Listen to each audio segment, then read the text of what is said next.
पूर्व प्रधानमंत्री अटल बिहारी वाजपेयी की जयंती बीजेपी सुशासन दिवस के रूप में मनाएगी। इस जयंती को भाजपा मुख्यालय में पुष्पांजलि अर्पित की जाएगी। जयंती पर बूथ स्तर पर भी जयंती के कार्यक्रम आयोजित होंगे।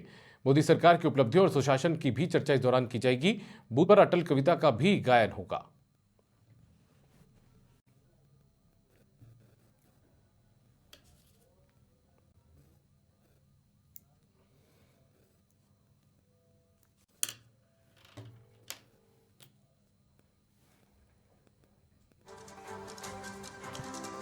बीजेपी सुशासन दिवस के रूप में इस दिन को मनाएगी और अटल कविता का गायन भी बूथ स्तर पर किया जाएगा। दरअसल पूर्व प्रधानमंत्री अटल बिहारी वाजपेयी की जयंती है आने वाली है और ऐसे में उस दिन को बीजेपी सुशासन दिवस के रूप में मनाएगी। बीजेपी में जयपुर का जो मुख्यालय है यानी कि प्रदेश मुख्यालय, वहां पर भी पुष्पांजलि कार्यक्रम आयोजित होगा। इसके अलावा बूथ स्तर पर भी कई कार्यक्रम आयोजित इस जयंती के मौके पर किए जाएंगे। खास बात यह भी है कि मोदी सरकार की उपलब्धियों और सुशासन पर भी चर्चा इस दौरान होगी। ज्यादा जानकारी के साथ में पिंटू सिंह हमारे संवाददाता जुड़ चुके हैं जयपुर से फोन लाइन पर, उनका रुख करते हैं। पिंटू, सुशासन दिवस के रूप में मनाने का फैसला बीजेपी ने किया है अटल बिहारी वाजपेयी की जयंती को। क्या कुछ कार्यक्रमों का आयोजन इस दौरान किया जाएगा बूथ स्तर तक?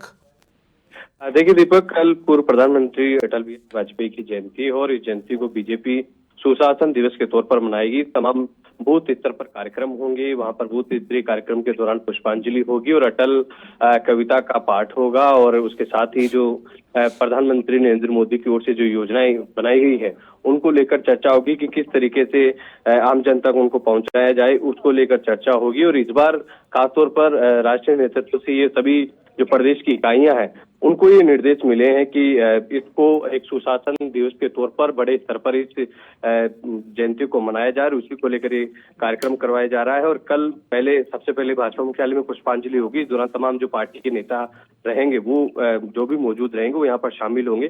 फिर उसके बाद में बूथ स्तर पर जो तमाम कार्यकर्ता है, मंडल है, इन सभी को एक टास्क दिया गया है कि मंडल स्तर और बूथ स्तर पर कार्यक्रम किया जाए और अटल बिहारी वाजपेयी के जीवन से जुड़ी हुई जो तमाम चीजें हैं उनका जिक्र किया जाए, उनके द्वारा जो सुशासन दिया गया था उसका जिक्र किया जाए और प्रधानमंत्री नरेंद्र मोदी द्वारा पिछले 9 सालों में जो योजनाएं लाई गई है उनको आमजन तक पहुंचाया जाए, उसको लेकर भी चर्चा की जाएगी। और एक स्वच्छता सप्ताह के तौर पर भी मनाया जाएगा कि 25 दिसंबर कल से ये शुरू होगा और 31 दिसंबर तक ये स्वच्छता सप्ताह चलेगा। इस दौरान तमाम जो बीजेपी के कार्यकर्ता है वो स्तर मंडलीय स्तर के वो जो भी सार्वजनिक स्थल होंगे वहां पर ये अभियान चलाएंगे, साफ सफाई का अभियान चलाएंगे ताकि एक मैसेज दिया जा सके और पूर्व प्रधानमंत्री अटल बिहारी वाजपेयी को इसके जरिए याद किया जा सके। बहुत शुक्रिया पिंटू आपका इस तमाम जानकारी के लिए। तो कल अटल बिहारी वाजपेयी की जयंती है और इस दिन को बीजेपी सुशासन दिवस के रूप में मनाएगी। केंद्र की योजनाओं की जानकारी जनता तक पहुंचाई जाएगी। साथ में स्वच्छता सप्ताह का आयोजन भी बीजेपी यहां पर करने जा रही है।